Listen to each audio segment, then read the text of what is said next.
నిర్మల్ జిల్లా కానూర్ పట్టణంలోని సుర్జాపూర్ గ్రామంలో తోకల రాజమల్లు ఇంట్లో వంట చేసుకునే సమయంలో సిలిండర్ తో ఎగిసిన మంటలు. సిలిండర్ మీద ఉన్న పాక దగ్ధం. తప్పిన పెను ప్రమాదం. మంటలను ఆర్పిన ఫైర్ సిబ్బంది. ఊపిరి పీల్చుకున్న గ్రామస్తులు.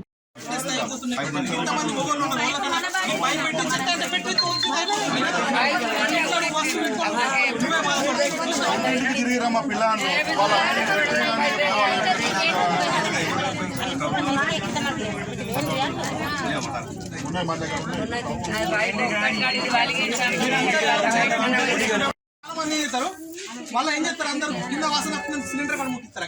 చాలా తప్పు, ఎందుకంటే అది గ్యాస్ అనేది చాలా ఎక్కువ ఉంటుంది.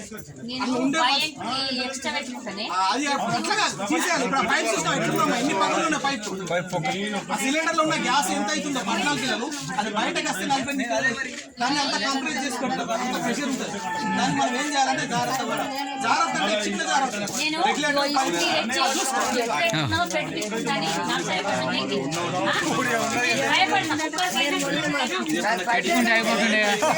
గాలి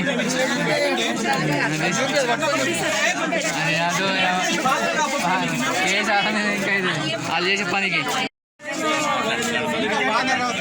రావడం ముచ్చట్లేదు. ఇప్పుడు ఇచ్చినప్పుడు అది చికెన్స్ ఇచ్చిన అనుకో, నీకు అది మంచిగా ఉంది అనుకో, తీసుకొచ్చి ఇంటికాడ పెట్టుకున్నావు, అది ఒడిసిపోయాక నీకు బాధ రాదు. ఒకవేళ నీకు ఐడియా లేదు, పైప్ ఖరాబ్ ఉంది, పైప్ లీకేజ్ అయింది, పలుగులు వచ్చినాయి, అప్పుడు నువ్వేం చేయాలి? పైప్ చేంజ్ చేసుకోవాలి. మేమందరం ఈకేవేసి కడితే ప్రతి ఒక్కరికి పైప్ ఎందుకు అంటే దాంతో మేము అమ్మితే లక్షలేం రావు. మీకు ఇల్లు సేఫ్టీ ఉంటుంది. ఇట్లా పైప్ బలిగింది అనుకో లీకేజ్ అవుతుంది. అది ఎవరికి తెలియదు. మనం దాన్ని 24 hours చూడం.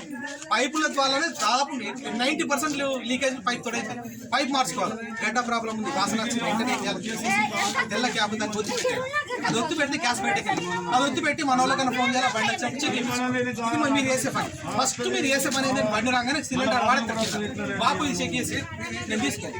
బాబు ఇది చెక్ చేసి అదొకటి ముచ్చడం అలా అది ఉంటుంది. మిషన్ చెక్ చేసేది, మిషన్ పెట్టుకుంటాడు. లీకేజ్ అయిపోతే ముట్టించి లీకేజ్ ఉంటే అది వాపస్ తీసుకో.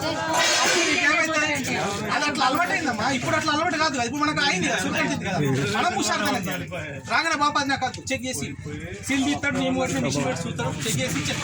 అప్పుడు నీకేం డోగా ఉండదు, పుట్టి ఉడుచుకొని ఏం బాధ ఉండదు. ఇంట్లో నువ్వు తెచ్చుకోవాల్సింది పైప్ గిట్ట పగులుతుందా, రెగ్యులేటర్ లీక్ ఉందా. ఏ చిన్న లీకేజ్ అయినా కానీ పక్కకు పెట్టేసి బండి వచ్చినప్పుడు పిల్లల దగ్గర తీసుకుపోయినాను వాళ్ళు చెప్తారు. మా దగ్గర తీసుకుని వచ్చినా మేము చేస్తాం. పోయి అవసరం లేదు. నేను బుడ్డి తీసుకున్నా, ఖతం అయిపోయింది.